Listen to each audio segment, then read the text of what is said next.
তো আমার গাড়ি আটকে রাখবেন কেন কদিন আগেই সামাজিক যোগাযোগ মাধ্যমে ভাইরাল এই ভিডিওকে কেন্দ্র করে শুরু হয় নানা আলোচনা। ক্যান্টনমেন্টের প্রবেশ পথে মিলিটারি পুলিশের সঙ্গে বাগবিতণ্ডায় জড়ায় ঢাকা 17 আসনের জামায়াতের প্রার্থী। এরপর থেকেই সবার মনে প্রশ্ন, বেসামরিক কোনো ব্যক্তি লাইসেন্স করা অস্ত্র নিয়ে কেন ক্যান্টনমেন্টে প্রবেশ করতে পারেন না? সেক্ষেত্রে সেনানিবাসে অস্ত্র, গানম্যান ও নিরাপত্তা সংক্রান্ত নিয়ম কানুন বা বিধিবিধান কি? সেনা আইন বিশেষজ্ঞদের মতে ক্যান্টনমেন্ট আইন 2018 অনুযায়ী দেশের সব সেনানিবাস সংরক্ষিত এলাকা। এখানে প্রবেশের ক্ষেত্রে দায়িত্বরত মিলিটারি পুলিশের সিদ্ধান্তই চূড়ান্ত। এমনকি কোনো সেনা কর্মকর্তা এই সিদ্ধান্ত অমান্য করলেও তার বিরুদ্ধে শাস্তিমূলক ব্যবস্থা নেওয়া হতে পারে।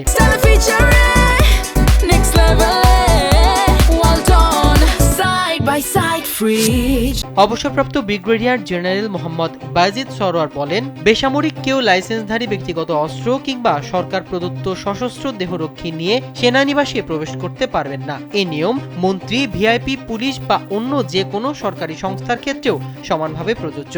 উদাহরণ হিসাবে তিনি বলেন, সশস্ত্র বাহিনী দিবসের অনুষ্ঠানে অংশ নিতে আসা মন্ত্রীদের গানম্যানদেরও গেটে অপেক্ষা করতে হয়। অবসরপ্রাপ্ত মেজর এমদাদুল ইসলাম জানান, মিলিটারি পুলিশ সেনা সদরের সার্কুলার বাস্তবায়ন করে এবং সামরিক চেইন অব কমান্ডের অধীনে কাজ করে। পুলিশের কোনো দাপ্তরিক প্রয়োজনে সেনানিবাসে প্রবেশ করতে হলে আগাম সামরিক অনুমতি নিতে হয় এবং সাধারণত অস্ত্র ছাড়া প্রবেশের অনুমতি দেওয়া হয় না।